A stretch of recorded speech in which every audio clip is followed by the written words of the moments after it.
Welcome back to the Comic Book Bullies. There's new bullying host Leroy, aka Weapon Y, with my co-hosts.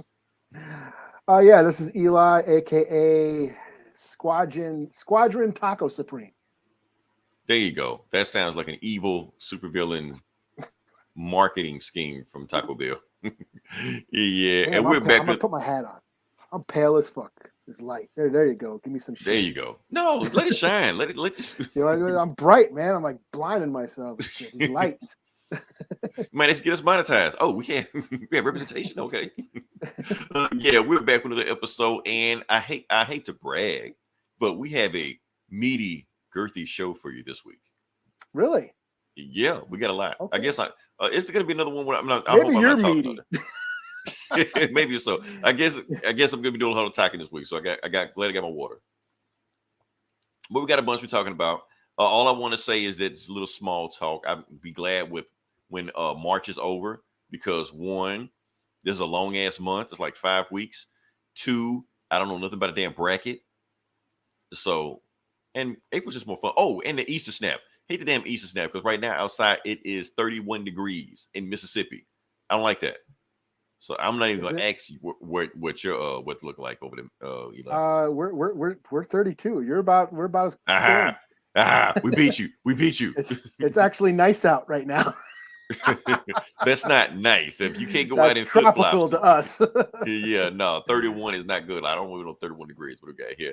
Blinded by the Lights weekend. Blinded by oh the yeah, lights. Awesome song. Yes.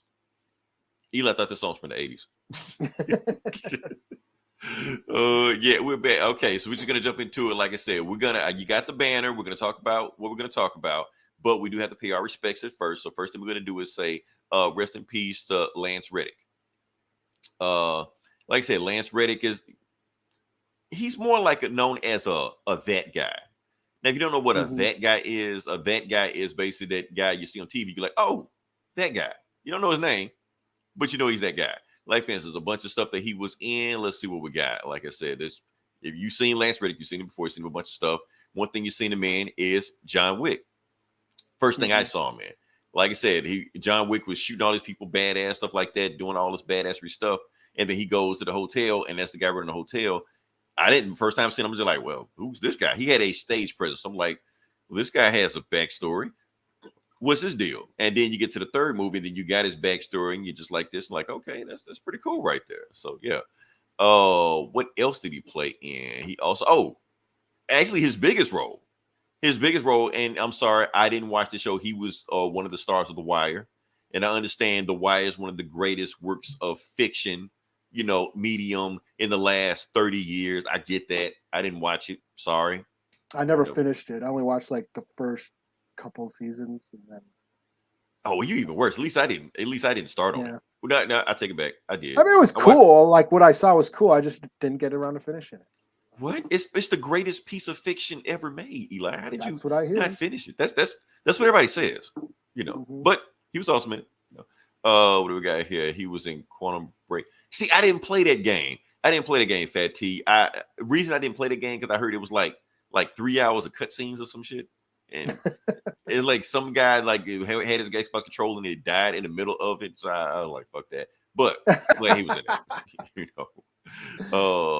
And we also got to talk about this other thing he was in also. Something we both talked about, something we both reviewed. He was in Resident Evil. He played. I didn't finish that either. Sorry. Oh yeah, I finished that. Yeah, that's my bad. I finished that. But yes. So you didn't make it to when he was dressed up as Albert Wesker. No, I made it. I think I had a couple episodes left, and then and then you told me what happened, and then I'm like, okay. I don't need to go back to this shit. Okay. But yes, for some reason they dressed him. He was completely miscast as Albert Wesker, who was actually a blonde guy. And then they had him looking like, actually, like until he, he wasn't bad. And then when you showed me the picture of him and that, I'm like, what? That's what they did. You knew it was coming. But I'll be honest with you. I mean, the reason I showed it, because I'm not actually talking bad about him, I'm actually talking good about him, because he was by far the best thing about that show. He was carrying that show on his shoulders. Like he did everything he could for that show. It was terrible. Because I didn't give a shit about the teeny bopper shit. Like right, I was, the CW shit going on. yeah. I was more into his story and shit. And then they showed him a picture. They should have gave him a blonde. Should kept it. He could look like what's his face, Demolition Man. So you want to make it even Wesley Snipes? He was already looking like Wesley Snipes. Look at him. Just give him the blonde hair. So like I said, everything he showed up, he was awesome, man. He had a great stage presence. Next week is John Wick.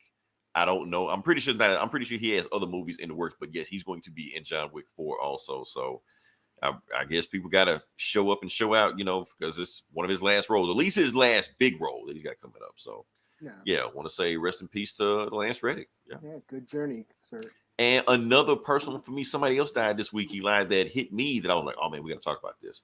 We have to talk about rest in peace to Bobby Caldwell. One of the greatest R&B singers. Yes, one of our greatest R&B singers of our time. And if you don't know what Bobby Caldwell looked like, this is what Bobby Caldwell looked like. One of our greatest R&B singers, soul singers of all time, Bobby Caldwell. Yes, he's white. We didn't know that at the time. The reason we didn't know that at the time, because this album cover, the very first album cover we put out, looked like this. So we didn't know. He just singing R&B songs on black stages all the time like that. Saying we jam into his songs at barbecue, stuff like that. Not knowing we jam into this the whole time. But he was killing it. I mean, what can you say? He was killing it. But they hit it very well. The thing was back then, this was before social media. This was before MTV. So if you didn't go to his concerts or didn't, watch Soul Train, and shockingly, Bobby Caldwell never showed up on Soul Train, you didn't know what he looked like, But you listen to his songs, you love them. So he was one of those rare artists that we listened to that we thought was black, but turns out years later we found out he wasn't black. So that's the thing. Funny thing, Eli, there was another artist that's not dead, but actually alive. Another artist that was white that I thought was black for the longest, and that was Phil Collins. Really? I really thought Phil Collins was black, man. I'm sorry. Growing up, I know it sounds crazy now, but think back in the 80s. It's actually a few songs. You got to remember. Okay, Studio or whatever. What is it? That was one of them. That's when I realized. Okay, man. Now, the first when I heard Studio, I was like, maybe he's white. But in the era of the night, they played that song on the black stations all the time, like 3-4 times a day back in the 80s. And I'm sitting there listening to it. I'm like, okay, I love this song. In the era of the night. I'm like, okay, that's a jamming song. Then you see him on MTV. Yeah, and you're like, oh, this white guy. Like, oh, he's just not white. He's white. But not only that. Oh, go ahead. Did you ever see him on? Okay. Okay, because he had another song out also. Not only did he have In the Air of the Night that got played on black stations 3-4 times a day, he also had a song with Philip Bailey from Earth, Wind, and Fire. And it's one of my favorite songs of all time. And Easy Lover. You've heard it. You've heard it. Yeah, okay. I remember that. Yeah. So they played that song on the black stations. Yeah, I remember that 3-4 times a day. Yeah. And I'm like, okay, Phil Collins got to be black. He is a black dude. Turns out he's not. This is Phil Collins. So I was fooled. I'm sorry. I know I could not be the only person that grew up thinking Phil Collins was black. I'm sorry. Yeah, I didn't think he was. But did you ever see Phil Collins? You've heard of Phil Collins. Go Google In the Air of the Night right now. In Jimmy one Fallon. Ear and another. Yeah, Jimmy Fallon. He had Phil Collins live, and the Roots backed him up. So Questlove got to do that Phil at the end of that song. Okay, he had to do that part. He got to do, and he did it with one hand. Oh wow! Okay. So I thought that was pretty. He was waiting his whole life to do that shit. Right.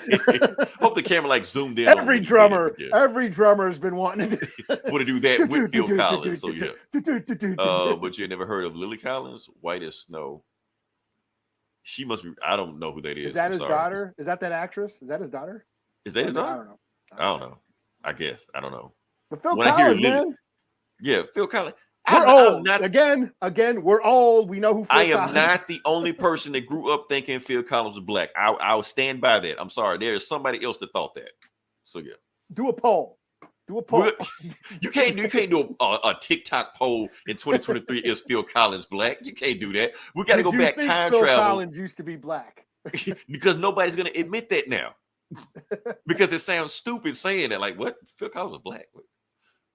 What? Okay. Did not know that. Whoever she is. Okay. That's the actress, right? The fuck was she in? She was in something I seen. Sounds familiar. Now I don't remember now. Riverdale? No. I'm just assuming. No. She sounds Riverdale-ish. That's what I'm saying.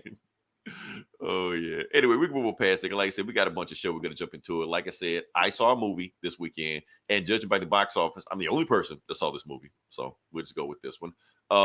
What I did see was this weekend was Shazam! Fury of the Gods. So it did come out. Shazam! Yeah. Let's do a poll real quick. Eli, give it to me. What was the number one movie of the week? What do you think it was? Do you think it was Shazam? Well, it sounds like it wasn't Shazam if you're the only one who saw it. I'll show you. Here's what we got. It was Shazam. It was Shazam. Barely. Really? Scream was on his ass. Scream was on his bumper. That's its second week in Scream too, right? That's second week in Scream. So yeah, so they of course they're not gonna have them come at the same time, but Scream, I guess, had like a little drop off. But anyway, like that, people were getting worried whether or not Shazam, because the thing is, every time a superhero movie drops, it's the number one movie at the box office.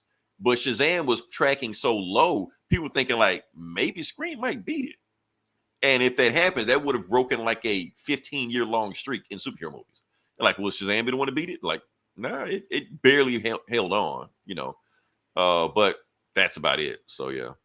So anyway, I was gonna do a whole thing. I was gonna break down, Superman versus Shazam and what makes them different and what, some of his best comic runs and stuff like that. I was gonna do all that. I like, PowerPoint presentation. Yeah, I was like, first off, nobody gives a fuck about this movie, man. Why am I gonna talk about all this shit? Let's just talk about the movie, just get out the way, just move on to something. The origin of Michelle Yeoh's character. No, not Michelle Yeoh. I was not Luke.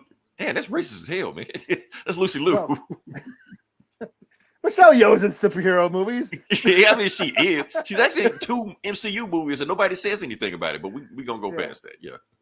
But yeah. Anyway, what I think about this movie? Okay. Bottom line about it. Okay, this is bigger, grandioser, more stakes going on than the first movie. So you got some trade-offs with it. Where the first movie had heart, it was family, stuff like that. They kind of traded the heart in and the smallness of the movie for big.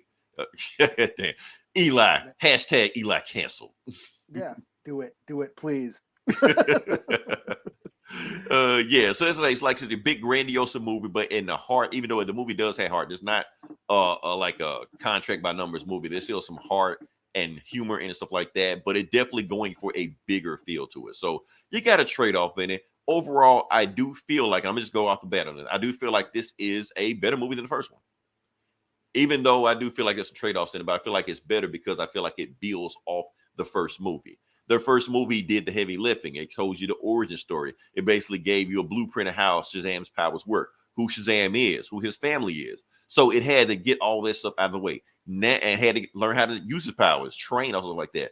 Okay, first movie, got all that out the way. Now we can get to the superheroing, the Shazaming. And the movie just out the gate just gives you all the stuff like that. So you got 6 teenage Supermen all throughout the movie. I mean, this movie got 1, just got 6, and they're all throughout the movie. They're all fun. They all have different Well, I ain't gonna say all of them have different personalities. Some of them stick out more than others, but for the most part, they're fun. Watching Billy Batson bounce off the other fan. Because the first movie you had Billy Batson bouncing off his family when they were younger. Now it's the same dynamic, except they're all superheroes, but they're still teenagers, still acting like teenagers. So when they go out and save the city, they fuck up the city worse than what they did before. Why? Because they're a bunch of teenage superheroes, don't know what the fuck they're doing. It's fun. At first I was wondering, like, why are these old ladies in this movie, Helen Mirren and Lucy Liu, why are they fighting them instead of somebody that we know? But they were fun. They were fun in this movie. Helen Mirren and Lucy Liu did it. Well, Helen Mirren was fun. Lucy Liu just rode on a big dragon the whole time, didn't really do shit. That's about it. She was fun. Helen Mirren versus Shazam. I never thought that was something I wanted, but I'm so glad I got it. I never expected Shazam to body slam an old lady, and I thought this shit was funny as hell. And then she got a few shots in on him too, and the whole crowd like, ooh. I was liking that shit there. The movie was funny. That's the thing about it. This is a funny movie. It's just, hold up, let's see what we got. How was West Story? Oh, yeah. Okay. You if you've seen the trailer, you kind of know what she's doing.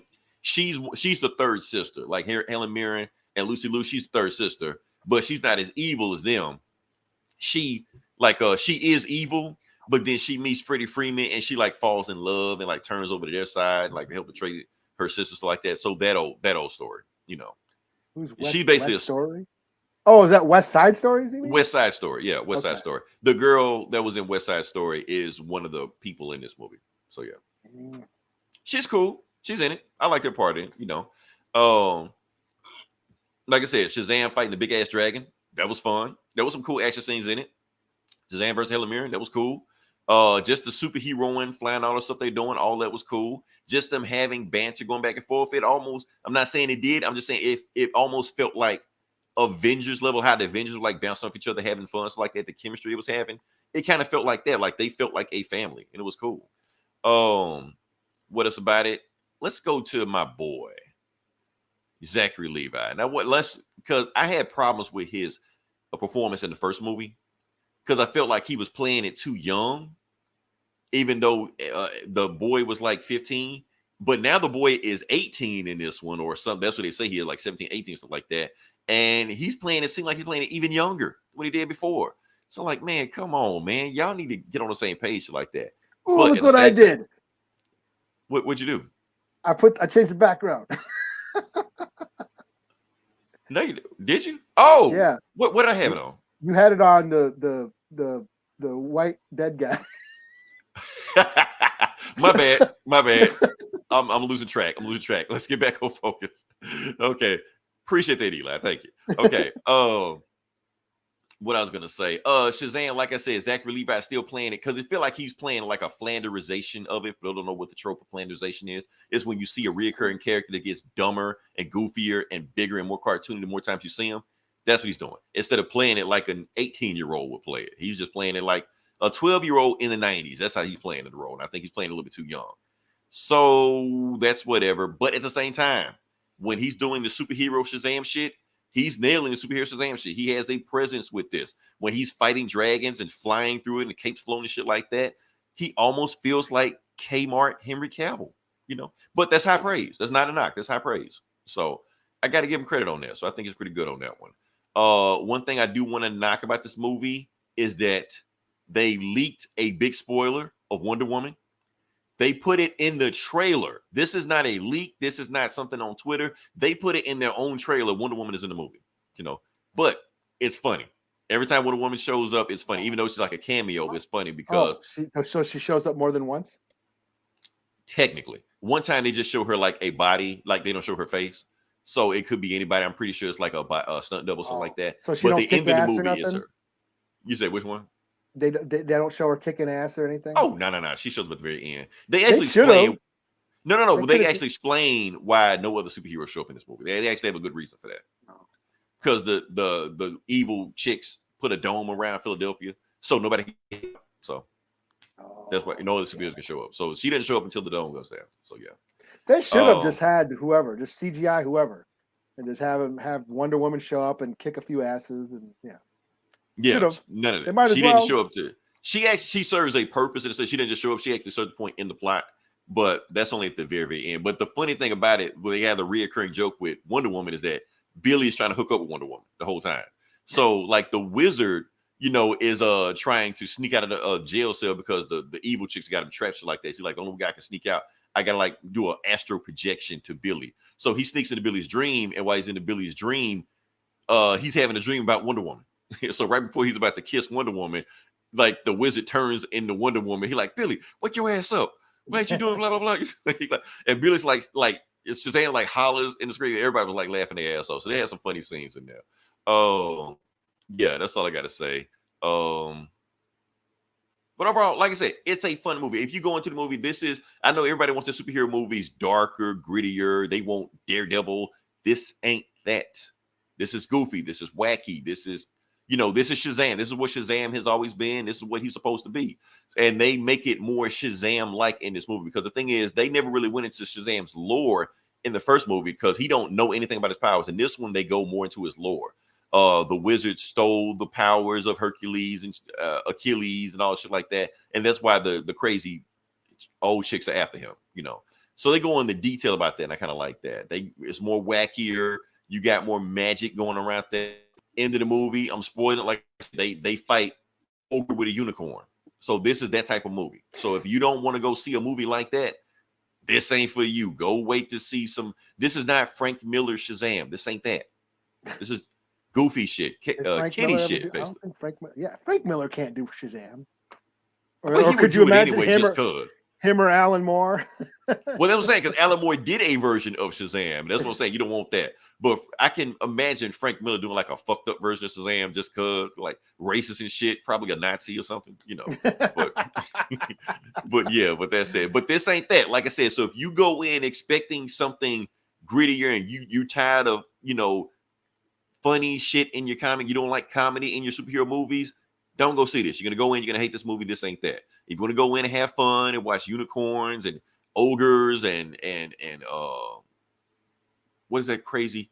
What is that lion, snake? What is that thing? Chimera? Whatever that thing is. I can't remember what it is. Oh, you're talking about mythology, Greek mythology, like all that shit. If you want to see that shit, it's there. You know, you want to see a teenage superhero in a grown man's body fight a dragon, it's there. If you don't want to see that and you think that's too goofy, this ain't for you. What did Yoda say in Empire Strikes Back when he was talking to Luke when he was training him? You only take with you what you bring in with you, or some shit. That's it. If you take that in with you with this movie, that's what you're gonna get. And so I went in with open mind, had fun. I enjoyed myself. Like I said, it's one of the better superhero movies that came out in like the last 2 years in post-pandemic era, you know. Okay. Yeah. So overall, I'm gonna give it a 4 out of 5. That's what I'm giving. Not the greatest superhero. Don't go in thinking this is the greatest superhero. This ain't Shazam Endgame, Shazam Winter Soldier. So is this better than Black Adam? I see. Yeah, that's the thing. I like Black Adam, so I can't say that. So I'm like I didn't mind Black Adam.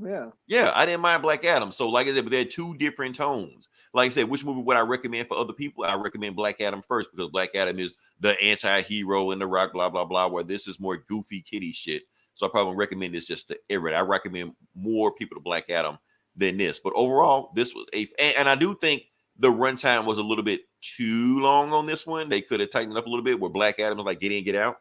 So overall, I would say Black Adam probably is a better movie, slightly, even though everybody else say Black Adam is dog shit, but whatever. That's just my opinion. Is this better than Quantumania? Yes. Notice, Eli, because you asked me, would I recommend, like, what would I recommend Quantumania? No. Would I recommend Eternals? No. Would I recommend Shazam 2? Yes. Honestly, Eli, I think you would go in this movie and you'd be like, yeah, I was entertained. I think you would be like that in this movie. I didn't mind the first Shazam. You didn't mind the first one. No. Yeah, and they do feel like a bookend to each other. Like, you seen the first Shazam movie. Oh, another thing I do like about this movie is that, remember how one of my complaints about the first movie that I felt like it was too, like, a tonal shift was too much.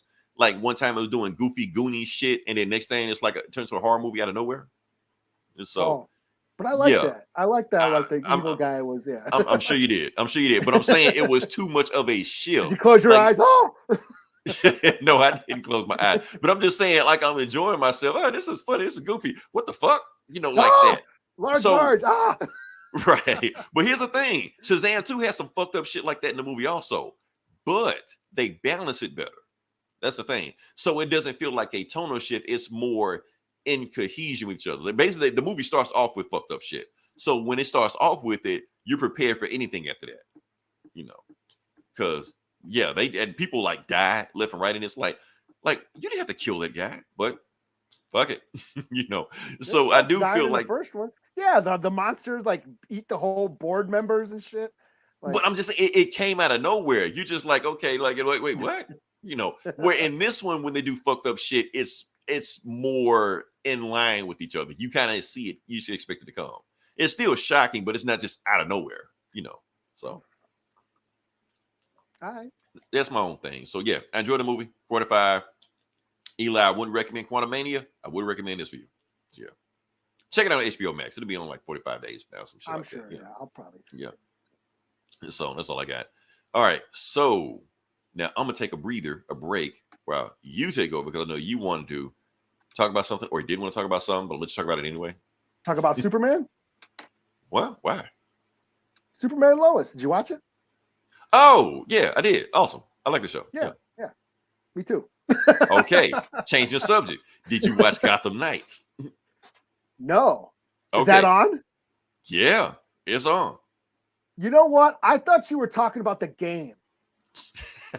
No, I was talking about the show. Everybody keeps thinking that show was canceled. The show was not canceled. The show was never canceled. It was coming out, and they debuted this week. Okay, no, I didn't watch it because I'm like, yeah, why it would came on after Superman. Asking me.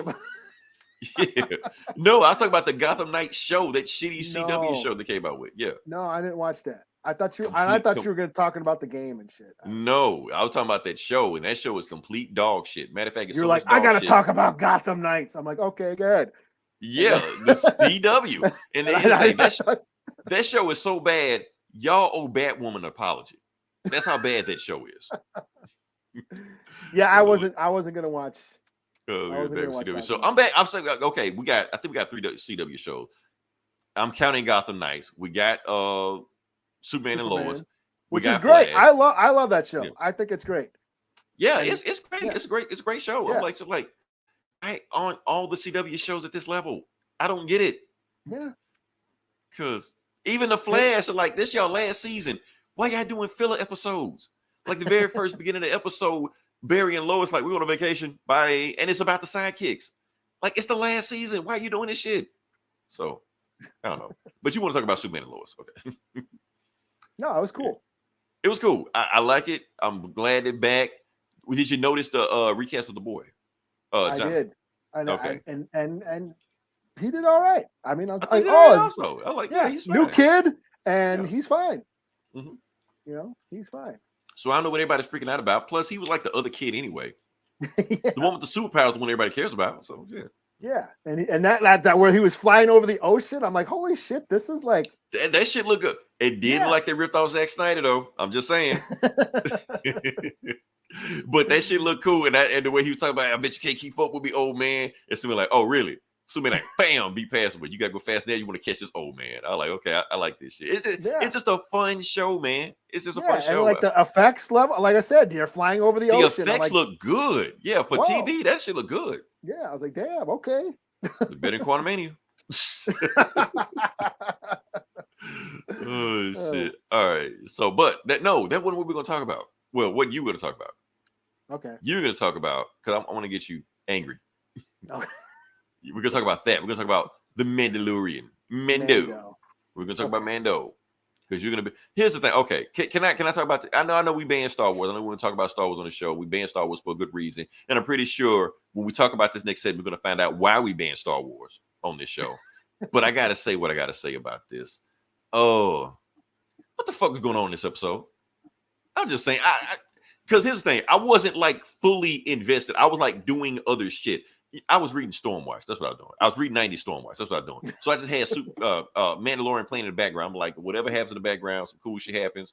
I pay attention to it. The first beginning of it, flying dog fight. I'm like, okay, that shit is fucking awesome, man. We talking about awesome. Superman and Lois CGI, Mando CGI. Like Disney throwing some money in this shit. I was loving that shit. I was like, yes. And then it ended. It went to something else. And I'm like, what the fuck is this? Then it turned into an episode of Andor. Yeah, I checked out. I know Andor is the greatest thing to ever happen to Star Wars fans of all time. I get that. I'm sorry. I checked out. I'm like, until they get Mando and some other somebody with a bucket head on screen, or Baby Yoda on screen, I'm checking out. Whatever the fuck is this going on, y'all have at it, you know. And the thing is, I don't mind an anthology. I know I'm gonna let you talk. I'm sorry, I got to talk about this. I don't mind an anthology story. If you want to talk about somebody else, do something with it. Make it interesting. Make it a plot. Make it a conflict. There was nothing that. This was just two people doing shit that went nowhere on another planet, had nothing to do with the story, and then that's it. I'm like, why are you doing a filler episode in a Disney Plus show? Like, you're being worse than the Flash right now. That's just me. I'm done. I know I crossed the line, but I'm gonna let you just go. No, I agree. It seems like they just took a detour. They're taking like an episode detour and introducing like another show. Is this another show that they're doing? It didn't seem like it was. Yeah, because like there was no protagonist of it.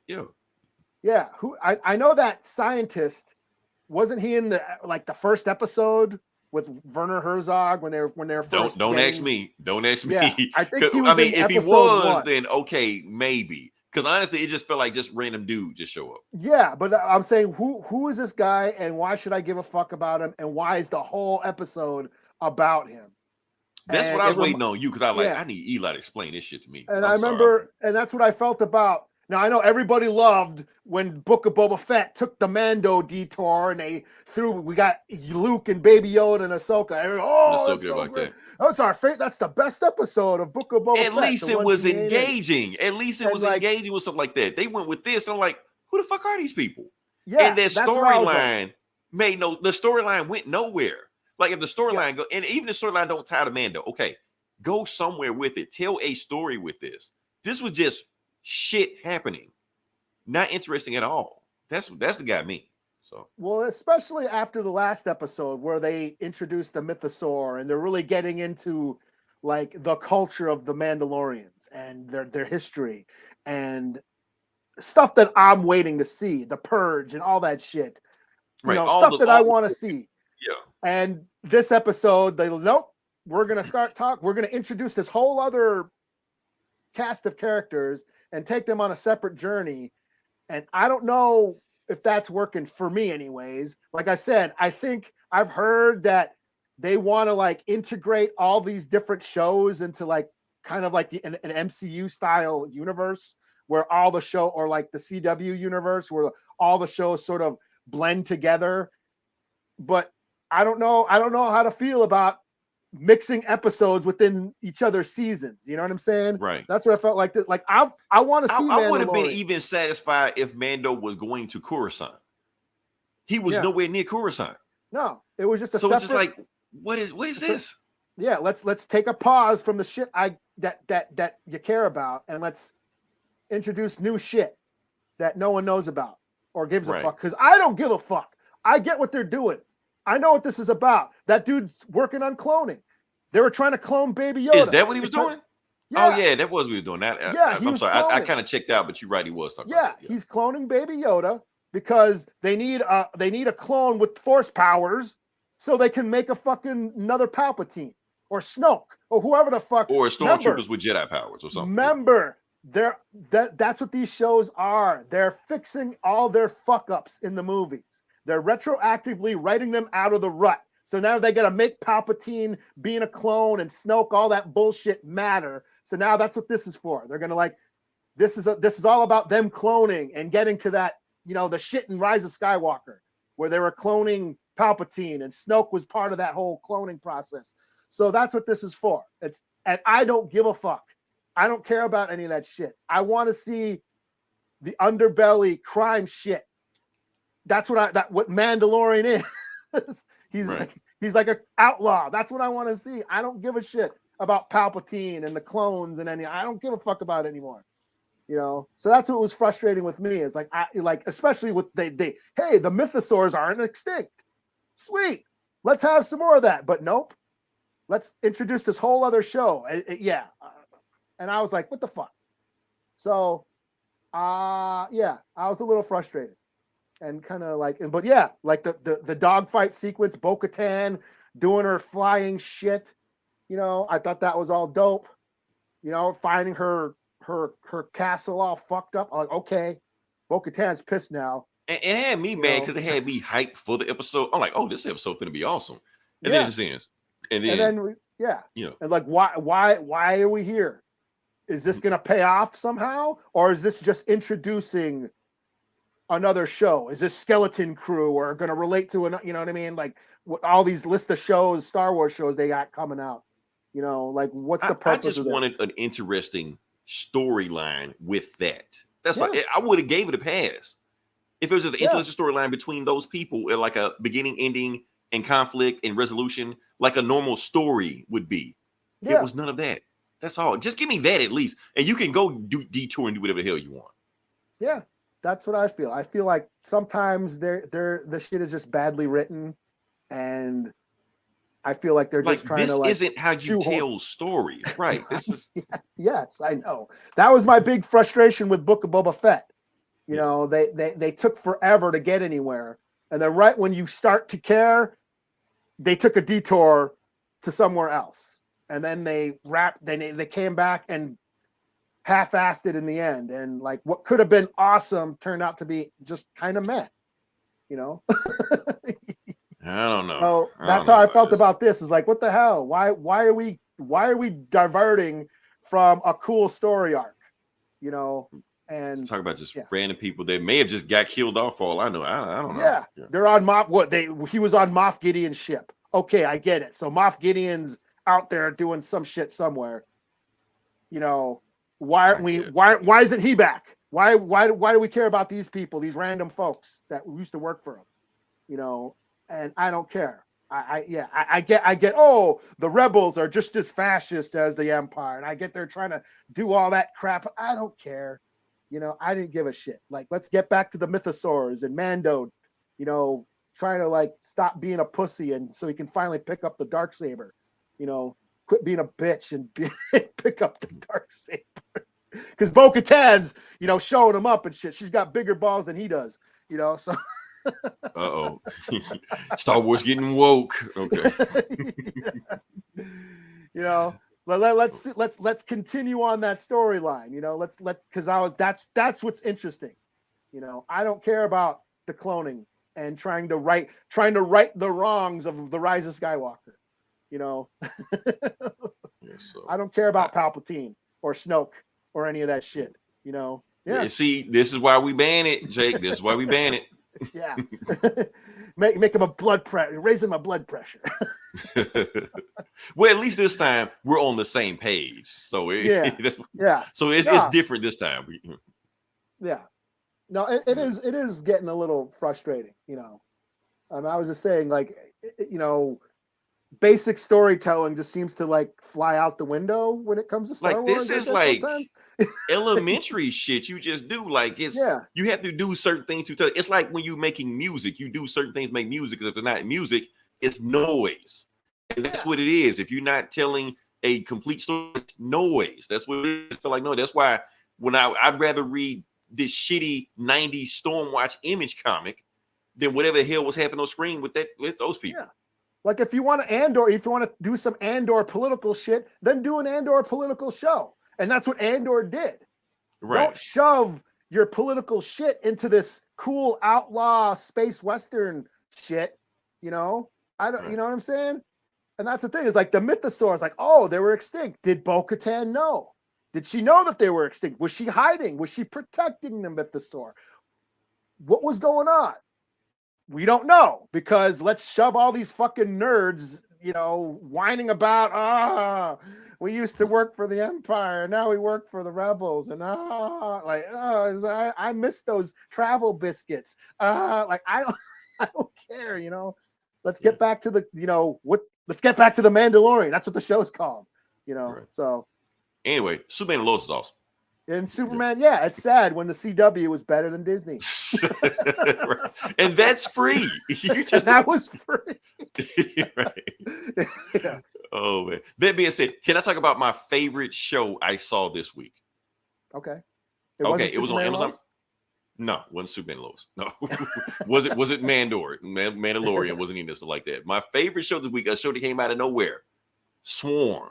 This is my favorite show that came out this week. I got to just briefly talk about this show because is this that new Donald Glover shit or whatever? This the new Donald Glover shit. Oh, not there.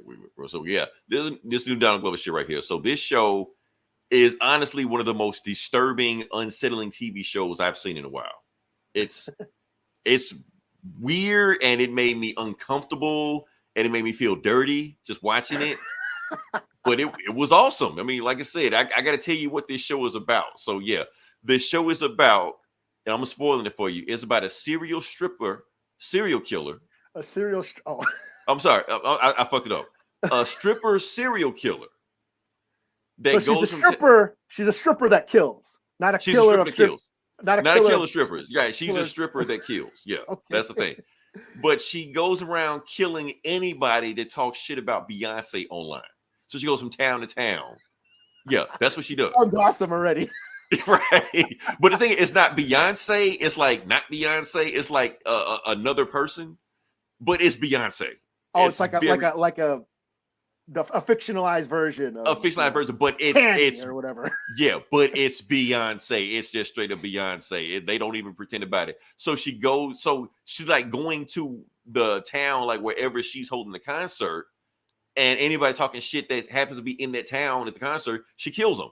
And the thing is, they doing so much real life stuff. They have like see, people don't know about Beyonce. They really don't know that Beyonce basically has her fans are a cult, the Beehive, and they'll attack anybody online that says anything negative about Beyonce.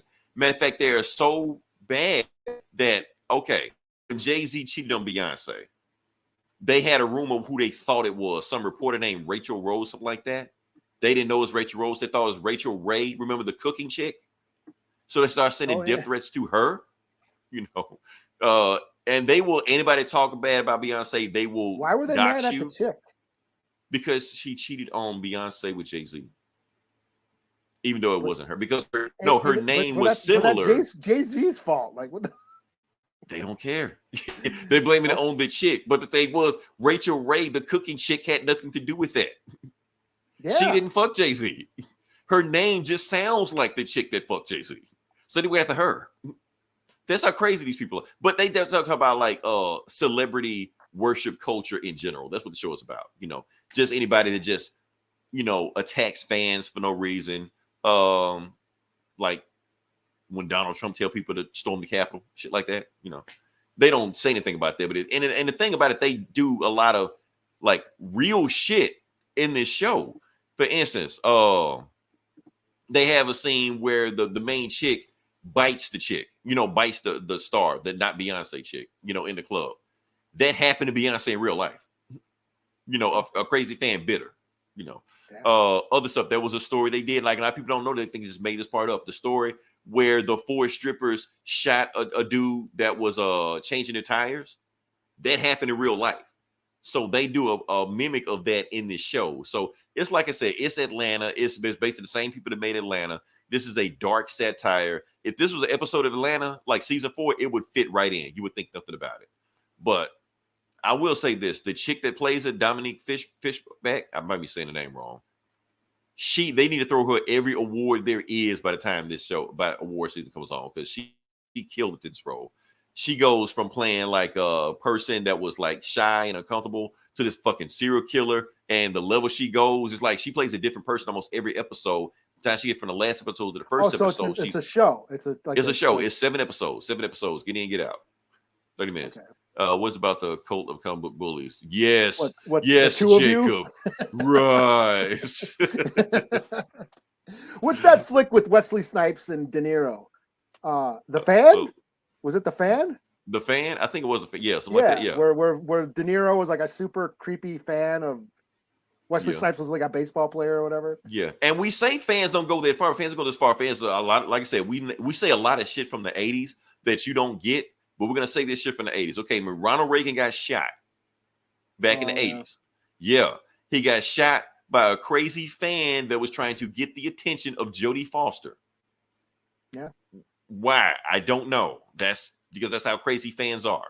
Because he watched Taxi Driver too many times. He watched Taxi Driver too many times, wanted to get Jodie Foster's attention, so he shot the president. Does it make any sense? None whatsoever, but it happened.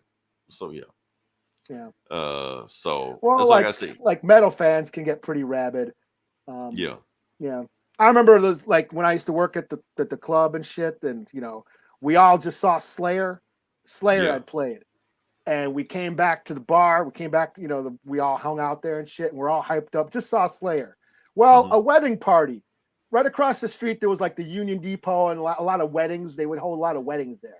Well, a wedding party decided to come over to the bar full of Slayer fans who just got seeing Slayer, and a brawl ensued. Wow. Yeah. Okay. And so this wedding party decided to start shit with a bunch of metalheads who just got done seeing Slayer, and it didn't go well for them, I will say. So and it's like I said, it's sad, and like I said, it is a mental disorder when you get so wrapped up, you wrap your entire identity into somebody that doesn't even know you exist, And they explain all that. Well, I won't say they explain it, but they go there to that links in the show. And like I said, we've all have our fans. We've all gone links and drove this place to go see this person and stayed overnight to go see this person and, you know, pay this much money to go see this person because we're all fans of, you know, whoever we're fans of. But yes, some people do take it a little bit too far. Some people are wrapped too much into it. Some people, their entire identity is carved into that. Some people do take it personal. You know, if they say that, you know, if you say you don't like Beyonce, like that, people will take, well, fuck you then. You know, like, what? I said, I don't like Beyonce's music. Nothing about you, you know. And we, you know, fandom in general. Yeah. You know, so not even just Beyonce and this like that. We talk about Marvel. We talk about Harry Potter. We don't talk about Harry Potter, but, you know, you got people that go that crazy over this shit, you know. So, like I said, it's dangerous. I think celebrity culture is even out of more control because now you got people, fans of people that are not even with talent. We got people obsessed with Kim Kardashian. She can't even rap. Like, what the fuck? She can't do shit. Can't do shit. Taylor Swift has a huge ass coat. They saying do good porn. She just lays there. She's a fucking starfish. She sucks at porn too. She's like, a starfish. She just lays there. Like, she sucks at everything. Why people? But she has this crazy fan base. Like, what the fuck? You know, yeah, Taylor Swift. I heard Taylor Swift crazy fan base has a crazy fan base also. Well, speaking of Beyonce, I actually worked a Beyonce show. I was part of the stage crew and I had to break down her stage. Okay. So I got to watch her show from backstage. And yeah, after the show, she jumped in her SUV. They actually drove an SUV into like the garage, and she just jumped in, and then a big old caravan of SUVs, just you know, like she was the president and shit. You know? Oh yeah. I think like Jay-Z and Beyonce came to Jackson one time to like shut down like an entire highway, you know, just to come through. Yeah. But yeah, I mean, again, coming from the metal scene or the punk scene. For me, like you see, like you kind of interact with bands a lot. You know what I mean? Like a lot of the bands, they're not like rich and shit, you know? So a lot of times you get to interact with the bands, like just in the crowd, they'll be working their own merch booths. You know what I mean? So, you just find out that these people that you know, that you're into the shit that they do, they're just human, you know? And I you know, even at cons, like I've met some people at con, like I think I met Debo at a con, you know, I met Lance Henriksen from, you know, Aliens and Terminator, you know, Michael Biehn, and they're just people, you know. I think people fans kind of forget that they idolize them, they think of them as a big god status. They worship them. Yeah, that's the thing. So. And they're just people. Yeah, and I think social media has kind of like taken the mystique and aura out of celebrities now because they always doing shit. They always just saying shit. You could just tweet a celebrity right now and you have probably a good chance of them just saying shit to you. Where you go back in the 90s, back in the 80s, they didn't happen. There was no social media. Everything they said was pre-played, you know, pre-planned ahead of time. You probably only saw a celebrity maybe twice a year, you know. That's why when Michael Jackson, you know, you saw him in concert, people would pass out, you know. And he didn't, before he even started singing, he just looks at people, and you got to carry people out of the stand because they're so excited to see him, you know. Yeah. And nobody ever passed out a Beyonce concert. Just saying. Yeah. They're doing all this work. Yeah. I think once you realize that people are just humans, and you kind of like, that's how I was. Like, you know, like Fat T. Me and Fat T. We were in Manhattan.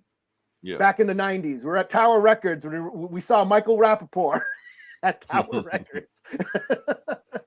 And we just said, hey, there's a dude from True Romance, because that's all we knew him from. You know, we didn't know him like Michael Rappaport now, you know.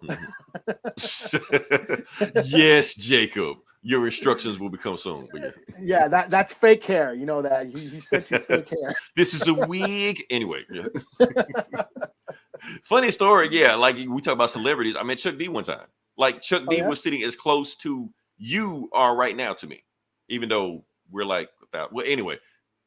Pretend like we're right next to each other. Like he could have put his arm around you, right? I could have. Like Chuck D was at the close. I was like, hey, Chuck D. Like who? And he had like, it's Chuck D. He had all these groupies around him and shit like that. Like all the pretty chicks that was at the place where he was at, they were by Chuck D, sitting right next to him. And we talked, and we kind of got an awkwardness. Like Chuck D was like, I'm trying to get on these chicks. Dude, you can go somewhere. You know?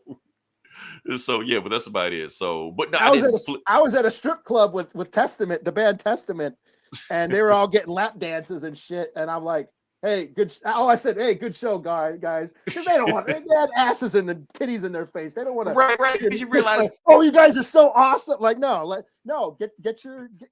You're almost like a groupie as well. Okay, okay, it's cool when a bunch of chicks are on this dude right here, but then you're on him like you're competing with the chicks. Like, give the guy some space. I let them. Yeah, no, get your lap dances. Get them twerks in your face and shit. Just, look, Chuck D's trying to get groupies, man. I don't need to be one of his groupies. Let him do his thing. I'll move on. Yeah. Anyway, what we talking about? Okay. Oh, speaking of cults, celebrity cults, let's talk about this. Zack Snyder. Another thing that was banned from this podcast. But we got to talk. Yeah, we got to talk about it because something happened this weekend. Well, this week, Zack Snyder tweeted. Yeah, that's what he did. He tweeted. He tweeted incoming transmission from Lord Darkseid. And then he played like a 30-second clip of the dude that did the Darkseid voice actor saying something is coming April 28th. What's coming? We don't know. That's all we know. So what do we think was happening? Do we think that he's going to announce that DC has sold Justice League to Netflix and let him do his part 2 and part 3 at Netflix? No, it's not going to happen. I wish you guys would stop spreading that dumbass rumor. That will never happen. Plus, Netflix don't want the shit anyway. But what do I think is going to happen? Do I think they're going to release Zack Snyder's Justice League in the theaters, which they've never done before? Will they do it April 28th? I don't know. So, and if they will anybody go see a 4-hour movie in the theater? So, I'm not. guess who has 2 thumbs and will do that shit? This guy. I'll do it. I don't give a fuck. I will sit there. I've been waiting for it. Eli, that's all I want is Justice League, Zack Snyder's cut, 4 hours in IMAX. Give it to me in IMAX. Give me all of that shit. Give it to me. 4 hours. Intermission with an intermission and shit. No intermission. I will. No intermission. No intermission. I will have a bottle next to me. Adult diaper, whatever. I will go. I can hold it for 4 hours. Can I hold it for 4 hours? I can hold it for 4 hours. I couldn't hold it doing Shazam. Let me go back. Let me think about that. I might have to take a break. Yeah, okay, give me an intermission, but yeah, I'll give me all 4 hours of that in IMAX. I will be there. I will see it. So, but they probably announced that either. I don't know what's gonna be. It's probably gonna be like, guess what? I'm done with this shit. Stop asking about Justice League. Bye, and that's it. Or we're probably gonna announce this new movie. I don't know what's gonna happen. Well, what was Endgame? That was 3. Was that over 3 hours? It was right at. It was like 3 hours and 3 minutes. It was right there. Okay. We were soldiers. I know, but nobody. What about Return of the King? Return of the King was. It was good 3 hours. Yeah. No. It wasn't 3. It wasn't 3. It was 3. It was like 2 hours and it was almost 3. I thought it was over 3. Like it made it like a little bit over 3, like 3 hours, 10, 15. Because it was longer than the other 2 were 3 hours, but yeah. I think Return of the King went a little longer, but it wasn't 4. At least I don't. Not 4. I've never seen a 4-hour movie in the theaters, but yeah, Endgame was longest one. What else? Hell, Batman was like what 2? Like the Batman was like 2 hours and 50 minutes or shit like that. Yeah, that was long. Yeah, it was long as hell too. So yeah, a lot of movies starting to be that long, but we're holding it. But yeah, I don't know. Like maybe he'll announce it. I don't know. But if I had my wish, something doable, I wish that was it. Zack Snyder, 4 hours, IMAX. I'm there. No, I'm going to be doing theater. Guess what? 3 hours, 30 minutes. The theatrical cut. Really? Damn. Was 3 hours, 30 minutes. I did not expect that. But like fucking. It's coming. It's coming. 15, 20 minutes of that was credits. You know what I mean? Oh yeah. A lot of that. That was before cut. That was before after credit scenes. So once the credits rolled, we were out. So you didn't see all. It was more like 3 hours, 10, 15 minutes. Yeah, I remember. I just remember it being over 3 hours, 15 minutes. Yeah. All right. So John Wick 4 is 3 hours plus. Really? Why? What the fuck, man? Why? What the all he does man? is shoot people. How many ways can you shoot people? Yeah. What the hell? I don't know. Maybe I'm gonna leave. Make movies 90 minutes again. Get in, get out. What was Cobra like? 90 minutes? Get in, get out. And it's awesome. Exactly. Cobra didn't need to be. What can you do with a 3-hour Cobra? Feel the heat. Yeah. Feel the heat. Nothing you can do with that. Yeah. All right, so keep moving. Commando, 90 minutes. 90, get in, get out. Yo. Terminator 1, 90 minutes. All our favorite 80 movies, 90 minutes. Get in, get out. Hell. Yeah. We didn't need no 3 hours movie. What the hell can you do with it? Why do you need a 3-hour movie? You don't. People have shit to do. You could watch 2 hours, 2 movies in 3 hours. Exactly. Go just sneak out, go to next theater, watch that one. Yeah. So I don't know. I believe when I see it that John Wick is 3 hours. That shit don't need to be the damn 3 hours. Yeah, that's a little. Right. That's long. All right. Like I said, let's move on to the next part of the podcast. Like I said, this is Comic Book Bullies, where we talk about comic books. And Eli, I'm gonna let you jump in first with whatever you got. I know you got some stuff. For one of these books, I wanted to read. See what you're gonna do. Okay. Well, I'll get the Star Wars book out the way. I'll do Yoda number 5. This is Yoda. Okay. Yoda's own series, and it's just he's remembering his life and times.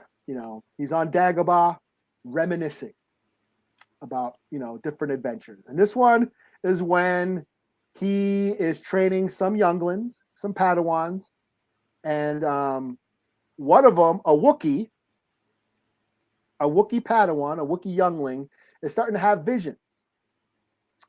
Visions about his Trandoshan classmates.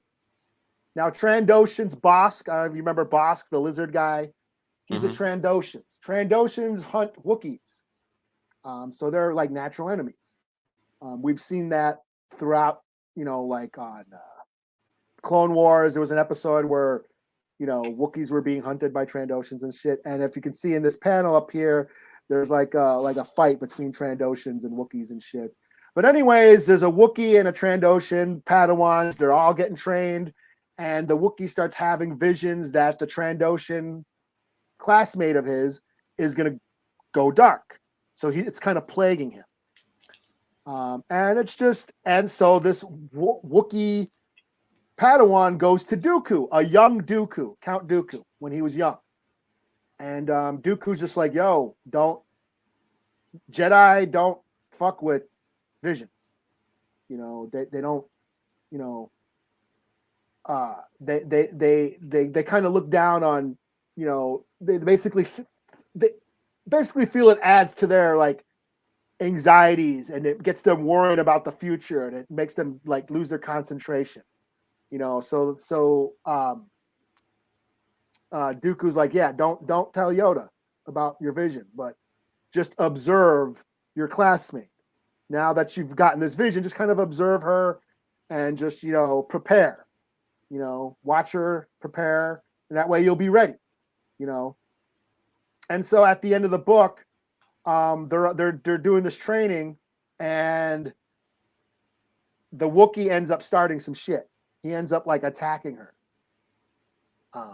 So a fight starts. So it's kind of cool. It kind of brings back like, Anakin was having those visions of his mom about Padme, and it's just like, what was he supposed to do about that? Were they visions, or were they just his fears? Were they his anxieties? Was him, because especially my theory, Palpatine planted that shit on, like he put it in his mind. Yeah. And that's the thing. It's like with Padme, especially with Padme, was that just a fear of his? Was he just having reoccurring nightmares, or was that it ended up becoming a self-serving prophecy? You know what I mean? Like he ended up causing her death. He was worried about Padme dying, and he ended up causing her death. You know? So yeah. It's just pretty interesting, and it's just diving deep into Star Wars lore, and having the the rivalry between Wookiees and Trandoshans, and it was pretty cool. So I enjoyed it. I'm still on this shit. 4 out of 5. So pretty cool. Nice. Okay. Oh damn! I didn't share the link. Anyway, book I'm going to do next. I forgot to share this shit out also, and that's why we're not doing that. Book I'm going to do is Immoral X-Men. Okay. That one. They're still in the Sins of Sinister wheelhouse is what we're doing right now. So yeah, we're gonna do with that. Basically, what it's about, like I said, this is actually fast forward 100 years into the future. Let me see if I can get everything going. It's 100 years in the future. Mr. Sinister is trapped with these assholes that are all sinister like him, and they all want to kill him. And he's basically like making deals with them not to kill him. You know, that's going on right now. So we're going to pick up from there. There we go. Let's get in there. Let's start the story. See exactly what we got. Sins of Immoral X-Men #2, year 100. So the book starts off 100 years in the future, and you got the X. So the X-Men, like the last book, when it was 10 years in the future, they were saying like eventually the all the Shi'ar and the Skrulls and the Kree are going to eventually come for them, unless they go to war with them first. So 100 years in the future, they went to war with them. They whooping their ass, beating them, and they're basically killing all space aliens that anybody has a threat with them. That's what they're doing. They're killing everybody, anybody that comes into contact with them. And Hope is the leader of them. And yeah, so she decides to like fight people by herself. So she shoots up by himself. And then you got the Super Skrull right there. Like, I love Super Skrull. We don't talk about Super Skrull enough on this show. I'm gonna do a backstory on Super Skrull one day, but as of right now, Hope beats shut up, kills him. And you got Exodus right there. Exodus like her, you know, her biggest celebrity groupie, you know, and they build some kind of nuke that can just blow up any planet. They just drop it. They can teleport it on any planet they want to blow it up. So any alien planet that even is remotely a threat to them, they just take them out. You know, that's it.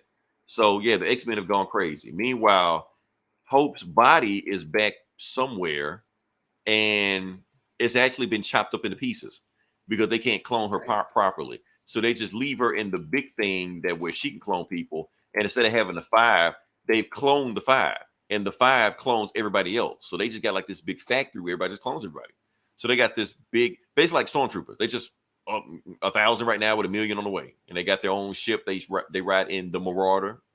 You know, they just go around from planet to planet killing everybody. It's a quiet council, and they were like, "Oh, Sinister, what the fuck you doing over there?" So he's basically like, she's ready. So who's he talking about? He's talking about this. So okay, so the Quiet Council have cloned a whole bunch of Mystique / Grey Crow clones. So they got the power of both of them. Yeah. Don't get too excited about that. I'm gonna tell you why in a second. Because you got Mr. Sinister, okay, against the Mystique / Grey Crow clones, he got his own clone called Rasputin. And basically Rasputin, she got all the Rasputin siblings, you know, DNA in her, Colossus, Magic, and I think it's like a third brother too, but I don't know about him. Meanwhile, like Kitty Pryde's powers also, so she can like phase and super strong at the same time. So, and then they fight, and Rasputin just kills every single one of them like nothing, takes them out. So, yeah, and they just like, well, them clones suck. And then basically they asked me Sinister. So I put 5 mutant DNAs in this body. And Hope is like, well, can you do 6? She's like, no, 6.5 is the most I can do. I can't do more than 6. Anything past that is this. So this is the most perfect DNA mutant creation I can make. I can't do better than this. And she's like, oh, really? So basically, Mr. Sinister has no more use for us because they only kept him around to make clones. So now that he's made the perfect clone and he can't make one better, they're like, well, we probably need to kill him now because we don't need him anymore. So it's like, okay. So Mr. Sinister realized it's only a matter of time for it to start coming for him. So he sees this book with a heart on it, and he tries to open it, but it's got a lock on it. And that's when you see this like Storm mutant hybrid DNA clone thing. It's not Storm. It's actually another Sinister clone. But notice that this Sinister clone has a heart on her forehead, not a diamond. And she's like, who are you? We're like, I'm another Sinister clone also. Like the Nathaniel Queen of Hearts. They don't call her Queen of Hearts. That's obvious. They should have called her that. You know, it makes sense. Diamonds, no, her name, hearts. We just need it would make sense. No, her name is Mother Righteous. Clubs and spades, you know. Club is the other guy, and okay, you got Spades. Club, yeah, Spades is the other one. I think Spades is the most like evil of the Sinister clone. But anyway, they're saying that Nathaniel Essex, like the original guy that became the Sinister, when he died, he made 4 different versions of himself. One of them is the Sinister, another one is her, and the Spade and the Club guys are out there too, fucking up shit also. The reason he made 4 different versions of him because he had this premonition that eventually giant robot gods going to come down and destroy everything. Now, this was all in Jonathan Hickman's run also. I was about to say Nimrod or whatever the fuck. Past Nimrod. Okay. Like when Nimrod kills the mutants, they come and kill Nimrod. That's how big these guys are. They was in Hickman's run also. They're like 1,000 years in the future. So he like, okay, so you need to figure out how to not get killed by these robot guys. And they say, but they're only going to take one of us. So yeah, so it's a fight between us four Sinisters, the diamond, the club, the heart, and the spade, and the blah blah blah, and whatever like that. Only one of us is going to survive. So and she's basically telling him how to survive. He's like, why are you helping me? You're like, I'm gonna help you for right now because we need to team up, take out the other guys because they're coming for both of us. And she's like, okay, got to. And she like, bye. And she leave because she knows magic. She's like, oh shit, well, there's only one thing I can do. So Mr. Sinister comes with a plan. But before we get to that plan, we go back to Hope. And Hope is just going crazy, about to kill some Chitaris. So she decides to go down there and fuck them up some more. Goes down to the planet. Exodus goes with her. And while she's going down there, Exodus does some crazy shit where he takes her powers away. And he goes back. He was like, oh yeah, Hope, I gotta tell you, you suck. I know I worship you, but you actually are better to be worshipped as a martyr. Because this little whiny 16-year-old girl you keep pretending to be, you're not a god. Nobody's going to take you seriously as a Messiah. But as a dead Messiah, you'll benefit for us more. So make us proud. And basically, Chitauri are just ambushing her, and all she got is Cable's guns, her dad's guns. That's just like that. So she starts shooting shit like that. And eventually they're going to take her out, but she is happy to know that I won't be the only member of the Quiet Council to take out. So then we cut to Mr. Sinister. And he's basically putting a needle in Rasputin, like, okay, this is the last thing I'm going to give you. Then you're going to be ready for battle. And when he gives her the injection, you see her diamond sitting. And she's like, what did you do? He's like, I freed you. You no longer have, we no longer have any control over you. You can just do whatever you want to do. She's like, well, why'd you do that? Because I need you to help me. Because they're going to kill me. The Quiet Council is going to kill me unless you help me. Now, whether you help me or not, that's up to you. I left you on your free will to do whatever you want to do.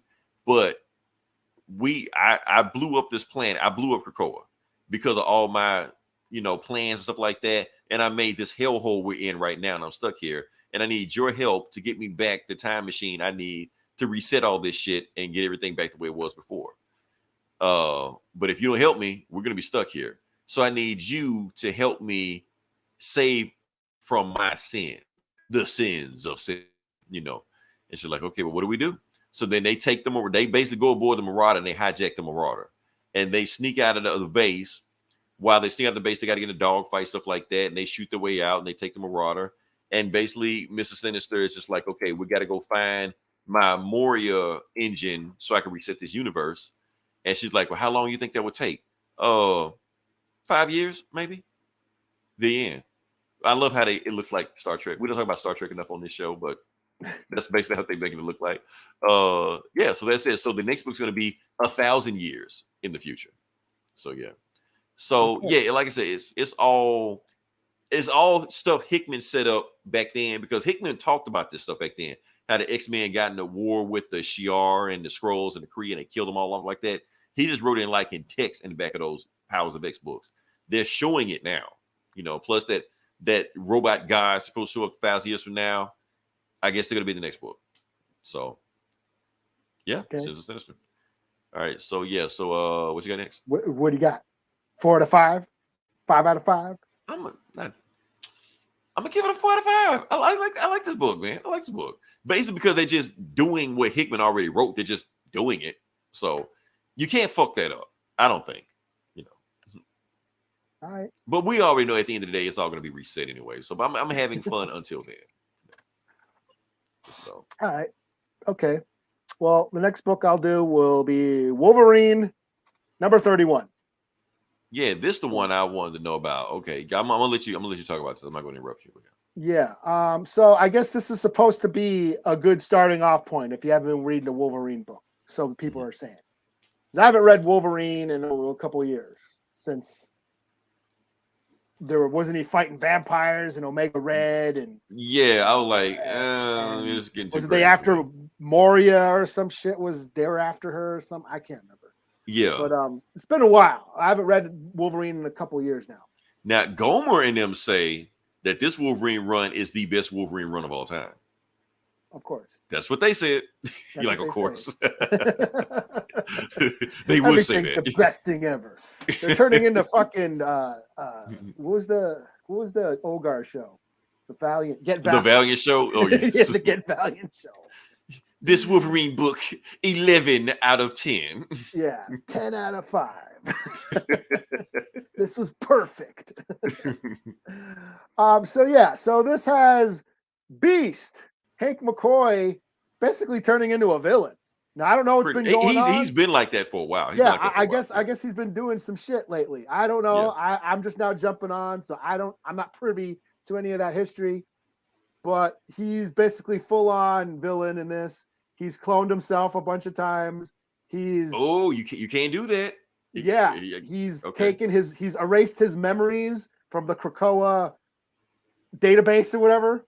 Yeah, he's taken all his memories, so they don't even know. Like, so there was a scene where they're like, bring up Hank McCoy's memories from like last week. Let's see what he's been doing. And like, hey, they're all gone. Like, so,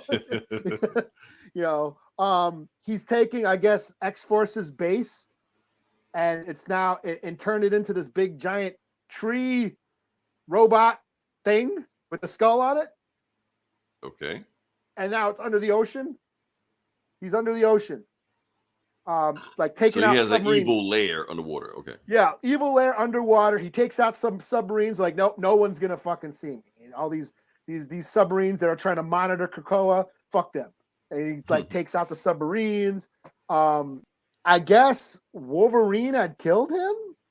Yeah, that's what I'm saying. Like, why is Beast back? Because it was a book where I think the last book. But when he killed him, he turned into like this fungus Last of Us monster.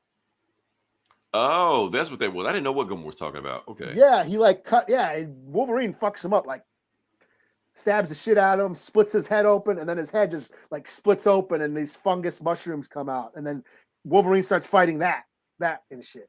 Okay. But I guess Beast killed Wolverine at some point too. So, but Wolverine's been cloned. So I don't know about any of that. But basically, Beast has gone full on villain. The whole time he's talking about he's doing this for the good of mutant kind, for the good of Krakoa, Magneto shit, Right. So yeah, I thought it was pretty cool. I think Beast as a villain makes him kind of cool. Like that works for me. Well, see, that's the thing. I mean, there's a fan theory right now that is this Beast or is this Dark Beast? Now, Dark Beast was from Age of Apocalypse, like when they did that whole Apocalypse reset shit, but somehow he jumped over from that universe to this universe, and nobody knows what happened to him. So this might be him. We don't know. Yeah. Well, my thing is that I've never been a Beast fan. I always thought he's just a big furry nerd, big giant gerbil. I wanted King Kong. You got a giant gerbil. He's playing against type, Yeah. And now I'm like, oh, well, he's a villain. Well, that's kind of cool. I'm just saying. And see, the thing is, they planted the seeds like at the beginning of this whole X-Men thing. Like Beast was doing shady shit, and I guess this is what it eventually came to. Yeah. So evil Beast is kind of cool. Like he's more interesting to me now. So. But he's like working on the behalf of, or he like fuck Krakoa. No, this is all to protect Krakoa, protect mankind. Everything he does is all for the good of the mutants and all that shit. Okay. Still supervillain shit, but okay. Yeah. Believing in his righteous cause, which is the best villains. So. Not for evil, but for good. Yeah. Unnecessary sacrifice. Excellent. Shit, now I gotta read this book. Okay, we'll catch up with it. After I finish reading shitty ass Stormwatch, I'm gonna start over. So I'll give it a 4 out of 5. I thought it was pretty cool. Yeah. Cool. Okay, what book I'm going to do next? Okay. Damn, I did an X-Men book first. You did an X-Men book. I'm doing another X-Men book. Where did we turn into? Where did we turn into Gomer's podcast? I'm trying to figure this out. It was a light week, man. So I don't even be on X-Men like that, but I'm just like, you know what? Here's the thing. This next book I had to review. I'm contractually obligated to review this book. Is it the Bishop book? It's the Bishop book, yeah. I didn't give a fuck about the book, but I have to read it because the thing is, if I don't read it, people are gonna look at me like, well, Leroy, what happened in this Bishop book? And if I don't know, they're gonna look at me crazy. So I have to Go read it. I'm not telling you. Go read it. They're not going to read it. I can't tell people not to read it because they're like, well, you didn't read it. Support read it. Support. Don't support this bullshit. Not this. So, yes, this Bishop War College, I'll tell you in a second why I had to read this book, because people will be talking about the book. People have been talking about this book. It's not a very good book, but when I review it, you'll know why everybody's talking about it. So let's get to it. Bishop War College. You can't see what's going on the cover right now, but you'll see in a second. All right. So let's get to it. Bishop it just woke up and he's in an alternate universe because he got attacked by the Strucker twins and he got teleported to a different timeline. So he's on Earth 63. And what is on Earth 63? The Black X-Men. That's why people are reading this book. Yeah. So you got Black Cyclops, Black Jean Grey, and all these fuckers. I don't Black know Juggernaut? Is that Black Juggernaut back there? I don't think he's too small to be Black Who's Juggernaut. that? Yeah. I'm trying to see who this is. This is like, why you got anyway. So anyway, they looking at him and you know, and she's just like, oh, don't worry, I'm Jean Grey. It's okay. He's like, no, you're not Jean Grey. And he gets ready to pull his gun out. He's like, yeah, I'm not Green Day. I'm about to stop you right now. And that's me like, he's got a gun, you know. So then Black Cyclops goes, yeah, I'm saying black in front of everybody. I don't care, you know. So Black Jean Grey tries to put some mind spell on him, like, okay, go to sleep, but you can't mind control any of the X-Men because day one of the X-Men, Professor X makes sure you can't do that. So they can't mind control them, can't mind wiping them like that. And Cyclops, Black Cyclops just like, well, let me handle this. And then he gives them a full blast of, you know, black optic beams, you know, Beast controls it. And he's just like, did I say Beast? I mean Bishop. That's what I'm going to say. And he's just like, yeah, thanks for the boost. I needed that. You juiced me up real quick because they forgot he has the powers to, you know, absorb energy and shoot it right back at you. So that's what he does. He shoot it back. Hey, oh, shit. You know, wait, Cyclops got dreads? Anyway, I'm getting sidetracked. He blasts both of them, you know, and, you know, Black Jean Grey just blocks and shit like that. She's like, repeat passwords. And while she can block them, then all of a sudden they get attacked by the other X-Men, and you got them. So you got Black Angel, Black Iceman, and Black Beast.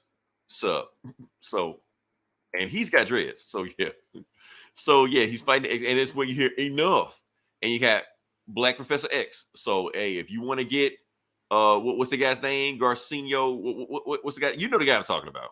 Oh, Giancarlo Esposito? Yeah, him. If you want him, there you go. So he's there. He's just like, Lucas Bishop.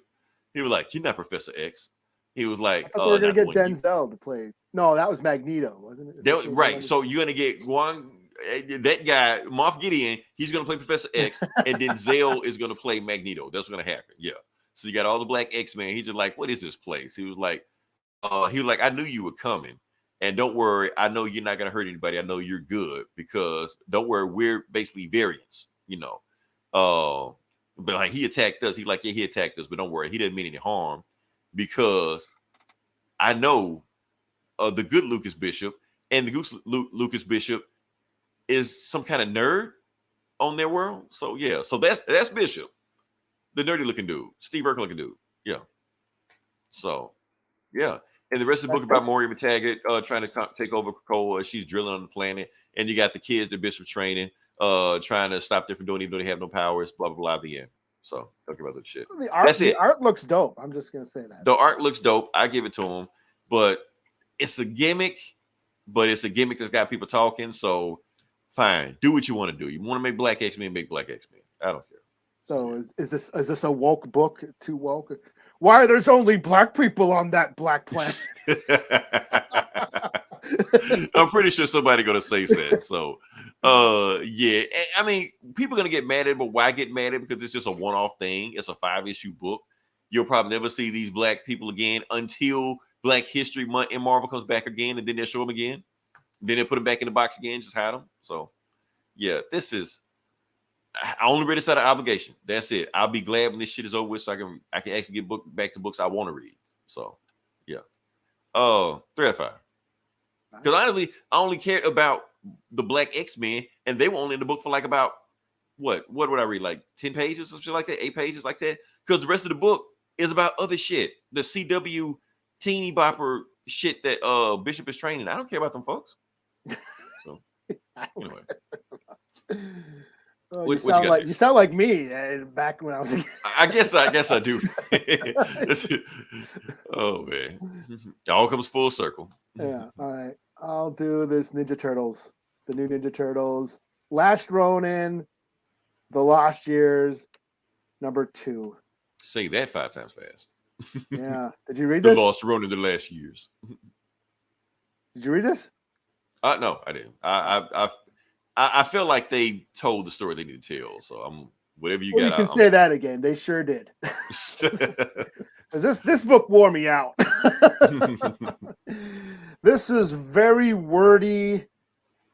It was just a slog to read, but it's explaining what Michelangelo was doing before he went to New York and the events of The Last Ronin happened. Basically, he was, after his brothers and Splinter died, he kind of went on his own and was living on his own, but then he's in Japan. He comes along this like criminal organization called the Death Worm, and he starts fighting with them. Then he starts searching for them. And he spent years just kind of looking for these criminals. And at one point, he ends up at some island in China, and he trains for some kung fu master. And that was probably the most interesting part of the book for me. It was when he's like training with this Chinese kung fu master, and which is like a different philosophy than ninjutsu. So, but kind of similar.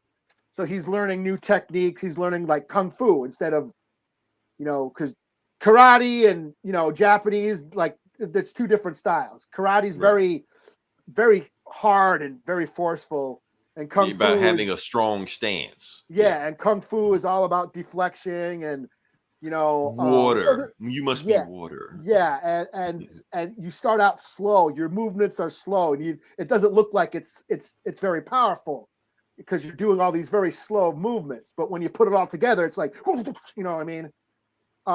These really slow hand movements can be very fast. And they can do a lot of damage, especially if you're holding a knife. A kung fu guy had a knife. Well, he just slit your throat like 10 times. Right. You won't even know. You're bleeding out, don't even know. And you won't even know it. You know what I mean?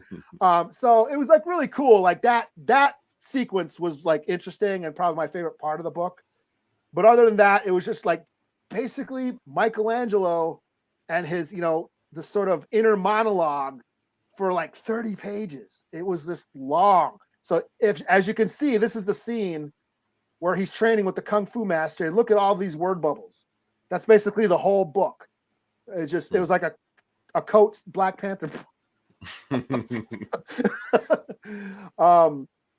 Just kind of long and drawn out, and So I wasn't feeling it this week. Like I said, it wore me out. So, and then there's it switches between what's going on now with those baby turtles that they're training now too. Yeah, the one name like Monier or some shit. I can't remember. Yeah, Odin or something, and they're all training, and they're all different, offshoots of the old turtles, and it's like Casey Jones' and April's daughter is training them, and all that, and it's like whatever. So I don't know. I wasn't feeling. Fuck it. 2 out of 5. Damn. Okay. This was just the drag. This was kind of the drag. I mean, to me, the story just feels unnecessary. Like the whole arc feels unnecessary. Yeah. It's like, this is him talking about, so then I went here, and then I went there, and then I trained with this guy, and then I followed the criminals there, and then we got into a fight here, and it's just like, that's all it was. It's like, yeah, but it's kind of like when you got a popular movie, and you're like, oh, it's so popular, we got to do a sequel because we know it makes money, like Joker, and Joker 2. We don't need a Joker 2. We didn't make one anyway, and it feels like this also, like the first book was so popular, makes more shit. So I don't know. Well, yeah, I mean that's the thing. It's like there's an interesting story of Mikey reflecting on his brother's deaths and stuff like that, and that's kind of interesting. But it's just him going from set piece to set piece, kind of just meandering, and there's really no Just basically, we're gonna get him from point A to point B, and that's just the reasons why prequels kind of suck and don't work, because that's we already know how it ends. Yeah, you already know there's no tension, there's no stakes involved, because you already know what's going to happen, unless you give us like some sort of, some big revelation, or like that makes you look at what you've seen in a completely different light. That's the only way it works. Yeah, it's like taking and one that's episode, if they don't end up retconning stuff they've done before, because the writer forgets, which more often happens than not. Yeah, because it's just like, they're just moving Mikey to New York. Right. That's all. They're just, Michelangelo needs to get to New York, and there's him on his way to New York, and not much other really happens than him fighting this criminal organization, and it's just a bar fight. He's just in a bar kung fuing a bunch of like thugs and shit. So it's like nothing too, great. You know what I mean? So it's like, it's your typical prequel that's just, going through the formula, going through the motions, trying to like explain the shit that you need to get to, like kind of like taking a whole episode of The Mandalorian and trying to fucking fix some shit from in later episodes. Right. Like, just let it go. People forget about it. Just let we it go. don't You give have a to work shit. that hard for it. We don't care. Yeah, like comics learned this shit a long time ago. Comics thing is, if they don't talk about it, you'll forget about it. They don't go into detail about this shit. Most of the time, they just like, how did this guy come back to life? Shh, don't worry about that. Yeah, he's just back. Unless Grant Morrison or Hickman writes something like, "Oh my God, that's genius." He's mentioned some dude who showed up in one panel 30 years ago. Right. And now he's the big bad of this next story. Like, he's like, that's genius. And oh my God. It was me the whole time. Yeah. All right. So what do we got? Okay. Last book we're gonna do is a Superman book. Yeah. Okay. So a Superman book. Is this that Black Label book? I don't know. I don't know if it's Black Label or what it is, but it's written by Christopher Priest. Okay, I was looking at this. Yeah, I didn't get it. By Priest. I don't think it has a Black Label book on it. It may have a Black Label book on it, but I didn't. But it is out of continuity.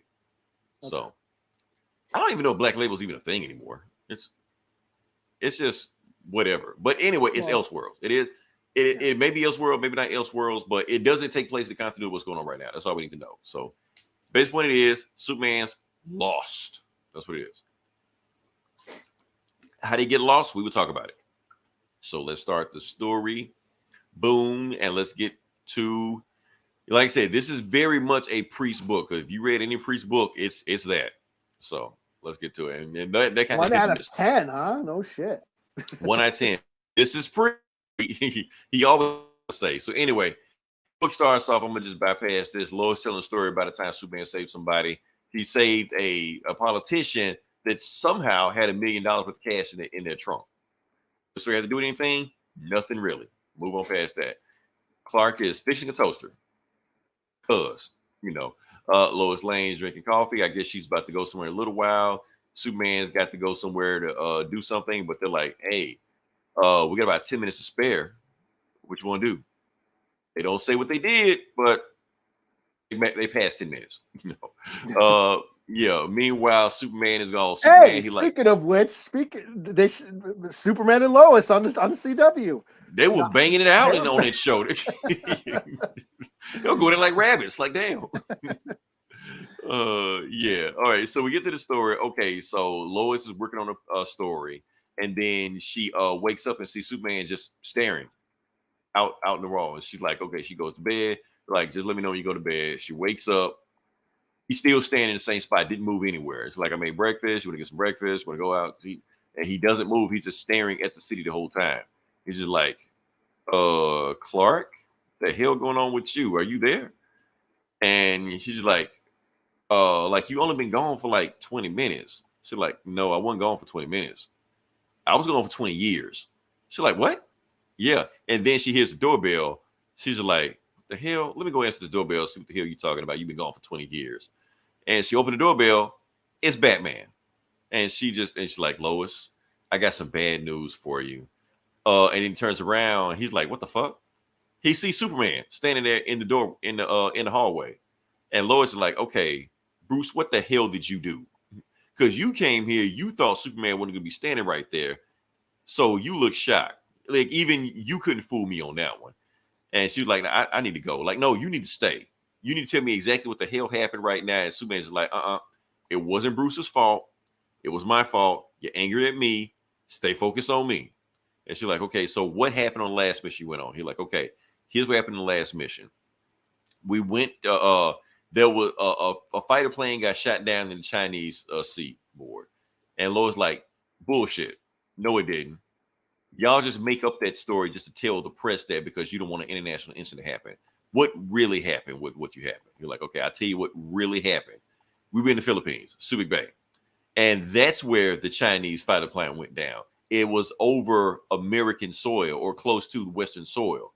So they were close enough to the Americans. The Americans started shooting at the Chinese plane. Chinese plane called for backup, started shooting at the American plane.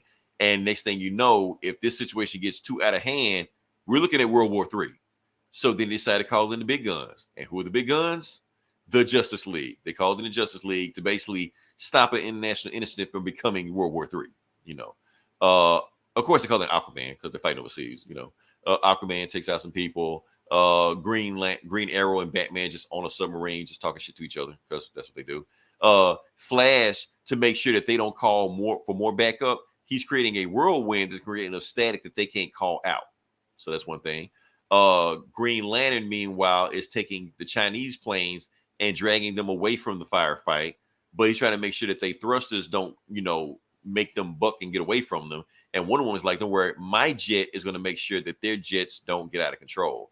And they're like, what jet? What jet are you talking about, Wonder Woman? She's like, exactly. Because she's in the invisible plane. They can't see it, Meanwhile, Martian Manhunter is taking the American fighter planes and just mind control them and just tell them to get the hell out of here. So just leave. So they basically dispel the international incident. So like, good job, Justice League. Meanwhile, they go diving for the thing that the Chinese were looking for. And what were they looking for? They were looking for a spaceship. That's what they're looking for. They had it in the Chinese sea, but they dropped it here and they went back to go look for it. What they found out is that the spaceship is actually creating a black hole. And the black hole is getting bigger. If they don't stop it, that black hole is going to destroy the Earth because it's a big singularity. And basically, Batman came up with a plan that this black hole, none of you can survive it. Martian Manhunter can't survive it. Wonder Woman can't survive it. Hal can't survive it. There's only one person that can survive going to this black hole. It's a job for Superman. So Superman's like, I'll do it. I'll take care of it. But here's the thing. Y'all wrap the lasso of truth around me and y'all make sure I don't go too far in there. I don't, get lost in the black hole. So as long as you got the lasso on me, and that's it. And the Lois is like, okay, so you sent him in there? It's like, no, Batman didn't send me in there. Jor-El sent me in there. Martha Kent sent me in there because I'm Superman. That's what I do, So he goes in there, but the thing was, he goes in there, he becomes one with the black hole. And when they pull out the rope, he's not on the other end of it. So they lost him. So, and like, oh shit, we lost Superman. What are we gonna tell Lois? Not knowing that he's already back. So, and that's when Superman's just like, this is what happened. And he tells a story how he'd been lost for 20 years. The end. So, or to be continued, whatever you want to. So, good strong start. I simplified it because Priest is out there, So I try to break it down as much as I could. But overall, it's a good premise to a story. Basically, Superman lost in space, didn't know where he is. So yeah. Goku could have teleported back home. Just saying.